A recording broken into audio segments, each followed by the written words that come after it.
소비자 조사를 하기 위해서는 설문지를 만들어야 됩니다. 이때 설문 문항을 작성해야 되겠죠. 설문 문항을 작성할 때는 척도가 필요합니다.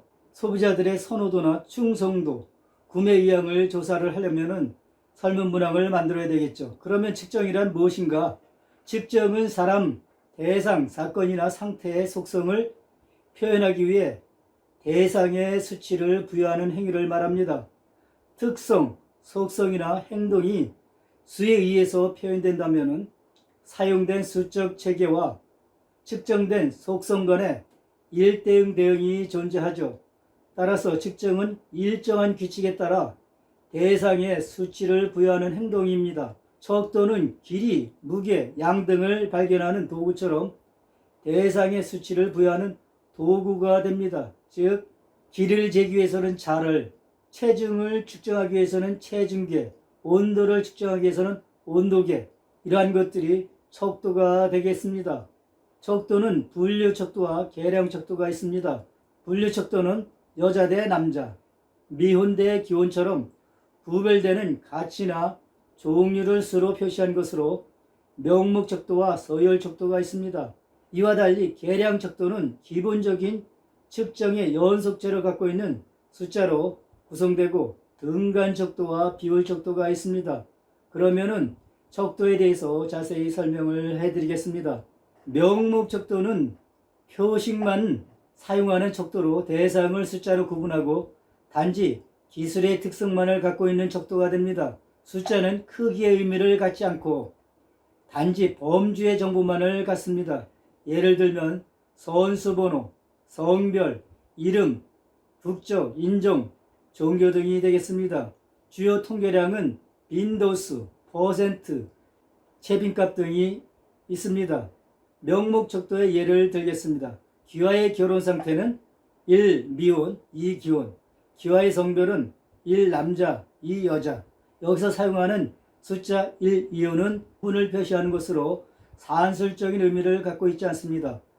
서열 척도는 자료가 상대적인 값을 가지는 표식이나 명칭의 집합으로 대상 간의 상대적인 차이만을 나타내고 구분된 자료들은 서열만, 순서만 가진다는 의미가 되겠습니다. 조사 대상들의 특성을 서열로서 나타내는 것이죠. 서열 척도는 명목 척도의 범주와 서열의 정보를 갖습니다. 따라서 서열 사이의 순서는 비교할 수 있지만 서열 간의 격차에 대한 수리적 계산은 불가능한 것이 서열 척도의 특징이라고 볼 수 있겠습니다. 예를 들면 사회계층, 제품 선호 순서, 소득 수준, 등급, 학점, 직위, 팀 순서 등이 되겠습니다. 주요 통계량으로서는 명목 척도의 통계량을 포함하고 백분위수, 제사분위수, 중앙값이 있죠. 서열 척도의 예를 들겠습니다. 다음 회사를 당신이 좋아하는 순서에 따라서 순위를 표시하시기 바랍니다. 삼성전자, LG전자, 소니, 필립스, G 등이 있겠죠. 여기에 순서대로 표시하게 되면 특정한 회사를 1, 다음을 2, 3, 4, 5 등이 되겠습니다. 이렇게 특정한 순위를 표시하는 것은 서열의 순서를 표시하는 것이지 서열 간의 격차를 나타내는 것은 아닙니다. 1이라고 선택한 것과 2라고 선택한 것의 차이를 나타낼 수는 없죠. 등간 척도는 동일한 측정 단위의 간격마다 동일한 차이를 부여하는 척도가 되겠습니다. 등간이라는 것은 척도상의 모든 사이의 간격이 일정하다라는 뜻이 되겠습니다. 등간 척도는 범주, 서열, 거리의 정보를 갖는 척도가 되겠습니다. 예를 들면 온도, 여성복 사이즈, IQ, 물가지수, 고객 만족도, 주가지수 등이 있습니다. 주요 통계량은 명목 척도, 서열 척도의 통계량을 포함하고 평균, 표준 편차 등이 추가됩니다. 등간 척도를 간격 척도라고도 합니다. 등간 척도의 예를 들겠습니다. 귀하의 나이는 다음 중 어디에 해당합니까? 19세 이하, 20세에서 29세, 30세에서 39세, 40세에서 49세, 50세에서 59세, 60세 이상, 이렇게 6가지로 나이를 구분할 수가 있겠죠. 이러한 경우는 등간 척도에 해당이 됩니다. 비율 척도는 가장 고급 수준의 척도입니다. 명목, 서열, 등간 척도의 특성을 모두 포함하고 절대 영점을 갖고 있는 것이죠. 모든 산술적 연산이 가능한 척도입니다. 즉 가감승제가 가능한 척도라고 할 수 있습니다.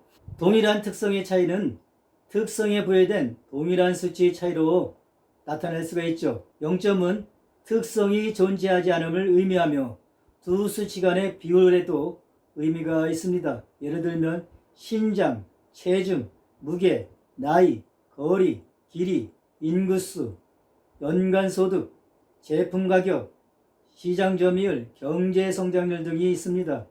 주요 통계량은 모든 통계량을 포함하는 것이죠. 비율적도 예를 들겠습니다. 귀하의 나이는 만으로 몇 세입니까? 특정한 나이가 해당이 되겠죠. 이러한 경우에는 비율적도가 되겠고, 등간척도에서는 나이가, 명목척도는 대상을 분류하고, 예로서는 주민등록번호가 되겠습니다. 마케팅 예로서는 제품 모델 번호, 성별이 되겠죠. 서열척도는 대상들의 상대적 위치를 표시하고, 예로서는 키 순서, 마케팅 예로서는 브랜드 선호 순서가 되겠습니다. 등간척도는 대상들 간의 차이를 나타내고, 0점은 임의적인 값이 되겠습니다. 온도나 물가 지수가 되겠고, 마케팅 예로서는 브랜드 태도나 관여도, 고객 만족도가 되겠습니다. 비율 척도는 대상들 간의 비율을 나타내고, 0점은 절대적 의미를 갖고 있는 것이죠. 즉 0점 자체는 값이 없다는 얘기가 되겠습니다. 예로서는 길이나 무게가 되겠고, 마케팅의 예로서는 매출의 가격, 시장 점유율이 되겠죠. 설문 문항을 작성할 때는 이와 같이 4가지의 척도, 명목, 서열, 등간, 비율 척도 중에서 하나로 표시를 해야 됩니다. 표본 설계에 대해서 말씀드리겠습니다. 표본 추출은 마케팅 조사에서 매우 중요한 부분이죠. 사회 여론조사에서 표본을 얼마나 정확하게, 즉 모집단의 대표성을 갖고 있는 표본을 추출하느냐에 따라서 그 결과를 신뢰할 수가 있게 되는 것이죠. 표본 추출은 소집단으로부터 수집한 정보가 큰 집단에 관한 정확한 판단을 제공할 것을 기대하고 적은 수를 선택하는 것을 말합니다. 예를 들면 책을 구매하기 전에 몇 페이지를 휙 보고 책 내용이 적당한지를 결정할 수가 있죠. 모바일 폰과 같이 복잡한 구매에 관해 처음에는 필수적인 것과 기타 바람직한 몇 가지 특성을 결정합니다. 그런 다음 브랜드를 결정하고 그 브랜드의 가격과 기타 옵션을 선택합니다. 마지막 결정을 하는 동안 고려하지 않은 많은 변수들이 있습니다. 어느 면에서 모바일 폰이나 책의 몇 가지 요소를 사용하고 바라는 것을 가장 많이 포함할 것이라고 기대합니다. 많은 마케팅 정보는 소비자들의 표본을 사용하여 동일한 방법으로 얻게 됩니다. 표본 조사는 모집단으로부터 표집 과정을 통해 표본을 선택하여 그에 대해 조사하는 방법으로 표본 조사 결과가 나타난 통계값을 통해서 모집단의 모수를 추정하게 됩니다. 정확한 모수 추정을 위해서 표본 추출 시 모집단 특성을 잘 대변할 수 있는 대표성 있는 표본을 선택하는 것이 매우 중요합니다. 표본 추출 과정을 그림을 통해서 설명드리겠습니다. 자동차를 구매하고자 하는 모든 집단을 모집단이라고 하겠죠. 자동차를 구매하고자 하는 모든 소비자를 다 조사할 수가 없겠죠. 모든 사람을 다 조사한다면 그것은 전수조사가 되겠습니다. 그 중에서 일부 사람만 선택해서 조사를 하는 것을 우리가 표본 조사라고 하죠. 이럴 때 모집단을 통해서 일부 사람만 표본으로 추출합니다. 그것을 표본 추출이라고 하고, 표본 추출로 선택된 것을 표본이라고 하죠. 표본을 통해서 제품에 대한 구매 의향이 있는지, 제품에 대한 이미지가 어떠한지를 알아보고자 합니다. 이럴 경우에 표본을 통해서 알아봤다면 그것이 바로 통계치가 되겠죠. 이 통계치를 가지고 모집단을 추정하는 것입니다. 즉 모집단의 값이 바로 모수가 되겠죠. 이럴 경우에 통계치로서 모집단의 값인 모수를 추정하는 것은 표본 오차가 발생할 수 있는 가능성이 항상 열려 있다고 볼 수가 있겠습니다. 모집단의 표본 추출 과정을 도해로 설명드리겠습니다. 전체 모집단, 전체 집단, 즉 모집단이겠죠. 냉장고 소유자가 되겠습니다. 이 중에서 특정한 브랜드인 X냉장고 소유자를 추출합니다. 이것을 표적 모집단이라고 하겠죠. 이 표적 모집단 중에서 X냉장고 소유자 전체를 조사하는 것이 아니고 그 중에서 일부만을 표본으로 추출합니다. 직접 조사 대상자가 바로 표본이 되겠죠. 가령 X냉장고 소유자가 10만 명이라고 할 경우에 10만 명을 조사하는 게 아니고 그 중에서 10,000명만 조사한다. 즉 직접 조사 대상자가 10,000명이다 할 경우에 그 10,000명이 바로 표본이 되겠습니다. 모집단의 전체를 조사하는 것을 전수조사라고 합니다. 이것은 국가위에서 수행되는 인구조사가 있죠. 전수조사는 모집단 전체를 포함하는 것입니다.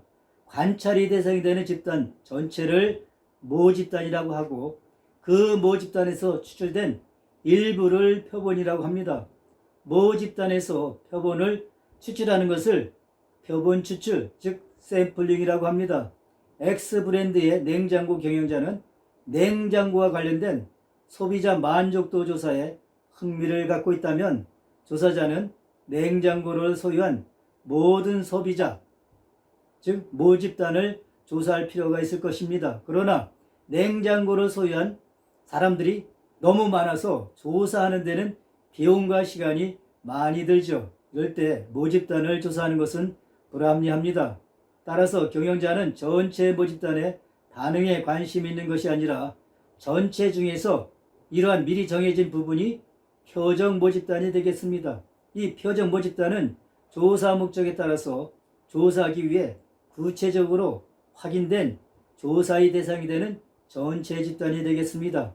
예에서처럼 표적 모집단은 냉장고를 소유하고 있는 전체 사람들 중에서 X 브랜드의 소유자들, 즉 특정 브랜드의 소유자가 되겠습니다. 요소는 자료가 찾는 사람이나 대상이 되죠. 예를 들면 냉장고에 관한 표적 모집단 요소는 인기 있는 브랜드, 즉 X 브랜드, 특정한 사람의 집단, 이렇게 한정할 수가 있겠습니다. 표본 추출 단위는 표본 추출 과정에서 선택하는 데 이용할 수 있는 표적 모집단 요소입니다. 예를 들면 중고품보다는 신품 냉장고를 구매한 여성들이 되겠죠. 요소와 표본 추출 단위의 선택은 조사를 재정의합니다.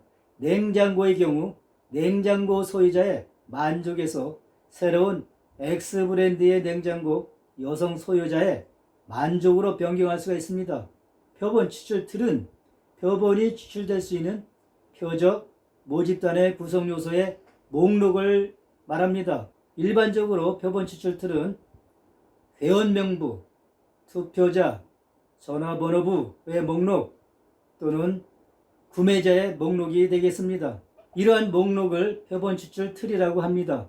모집단에서 표본을 추출할 때는 표본이 실제 값과 다를 수 있는데 이를 오류라고 합니다.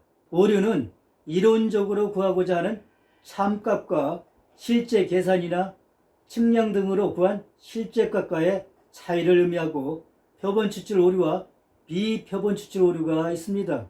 표본 추출 오류는 모집단을 대표할 수 있는 구성 요소를 선택하지 못해서 발생하는 오류를 말하지만 비표본 추출 오류는 자료를 수집하고 입력하는 과정에서 실수나 응답의 부정확성으로 인해서 발생하는 오류를 뜻합니다. 표본 추출 단계에서 모집단을 대표하는 표본을 추출할 수 있도록 체계적인 표본 추출 계획이 필요합니다. 표본 추출의 과정은 모집단과 표적 모집단을 정의하고 표본 추출 방법을 결정하고 표본 크기를 결정한 다음에 표본을 추출합니다. 표본의 크기는 조사의 성격, 변수의 수나 의사결정의 중요성에 따라 다르지만 실증적인 경험으로서는 300개 이상이 필요합니다. 표본 추출은 표본이 모집단을 대표해야 하고 동시에 표본 추출 비용이 경제적이야 하는 상충관계가 균형 있게 조절해야 하죠. 표본을 얻는 방법은 조사 설계와 관련되어 중요한 사안입니다. 표본 추출 방법은 확률과 비확률 표본 추출이 있습니다. 확률 표본 추출은 각 표본 추출 단위가 최종 표본에서 선택될 확률이 알려져 있고 이 확률은 0이 아니라는 것이죠. 비확률 표본 추출은 확률 선택 절차를 사용하지 않고 조사자의 개인적인 판단에 의해서 추출하는 방법을 말합니다. 확률 표본 추출을 사용하여 얻는 결과는 통계적 방법을 사용해서 특정한 오류 범위 내에서 표적 집단에 일반화할 수 있고 정의된 표적 집단과 비교할 때 신뢰도와 타당도를 판단할 수가 있습니다. 그러나 비확률 표본 추출은 각 표본 추출의 선택이 알려져 있지 않고 표본과 표적 집단 간에 발생 가능한 오류도 계산할 수 없기 때문에 일반화하는 데는 제약이 큽니다. 표본 조사의 장단점에 대해서 설명드리겠습니다. 표본 조사의 장점은 경제성, 전수보다 물적, 인적 자원이 절약됩니다. 신속성, 시간이 많이 걸리지 않기 때문에 연구가 지체되지 않고 조사 기간 동안에 상황이 변하는 단점을 극복할 수가 있습니다. 현실 가능성, 전수조사는 현실적으로 불가능한 경우가 많아 표본조사를 사용할 수밖에 없게 되죠. 정확성, 비표본 오차가 전수조사보다도 적어 보다 더 정확한 정보를 획득하는 것이 가능할 수가 있습니다. 응답률, 응답자로부터 높은 응답률과 협조를 받을 수가 있습니다.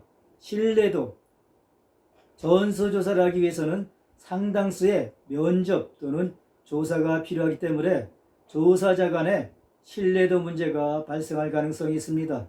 그러나 표본조사의 단점도 있습니다. 모집단을 대표할 수 있는 표본을 찾기가 어렵고 모집단의 크기가 작은 경우에는 표본 추출이 의미가 없으며 표본 설계가 복잡한 경우에는 시간과 비용이 더 소요될 수가 있고 표본 설계가 잘못된 경우에는 오차가 발생할 수가 있습니다. 표본 추출 방법을 확률 표본 추출과 비확률 표본 추출로 구분할 수 있는데 확률 표본 추출 방법에는 단순 무작위 표본 추출, 체계적 표본 추출, 층화 표본 추출, 군집 표본 추출 등이 있고 비확률 표본 추출에는 편의 표본 추출, 판단 표본 추출, 할당 표본 추출, 눈덩이 표본 추출이 있습니다. 그러면 표본 추출 방법의 특징을 비교해 보겠습니다. 표본의 모집단 대표성에서는 확률 표본 추출은 높지만 비확률 표본 추출은 낮습니다. 표본 추출 오류 계산에서 확률 표본 추출은 계산이 가능하지만 비확률 표본 추출에서는 계산이 불가능합니다. 추계 통계 기법 적용에서는 확률 표본 추출에서는 가능하지만 비확률 표본 추출에서는 불가능하고 비용 측면에서 확률 표본 추출에서는 높지만 비확률 표본 추출에서는 낮습니다. 표본 추출 기법에서 확률 표본 추출은 높은 수준이 요구되나 비확률 표본 추출은 높은 수준이 요구되지 않습니다. 확률 표본 추출에 대해서 자세히 설명드리겠습니다. 단순 무작위 표본 추출은 관련된 표본 크기에 적당한 무작위 수를 만들어 각 모집단의 요소가 할당되고 바람직한 표본이 결정되는 방법입니다. 조사자는 각 표본 추출 단위가 표본이 선택될 확률이 알려져 있고 동등하고 0이 아닌 기회를 확실히 갖기 위해 난수표를 사용합니다. 이 방법은 이해하기 쉽고 자료 분석 결과가 사전에 정해진 허용오차 내에서 모집단에 대한 대표성을 가질 수 있는 장점이 있으나 모집단을 구성하는 요소들의 목록을 확보하기 어려운 것이 단점입니다. 표본 추출자의 주관적인 성향이 개입될 여지가 거의 없죠.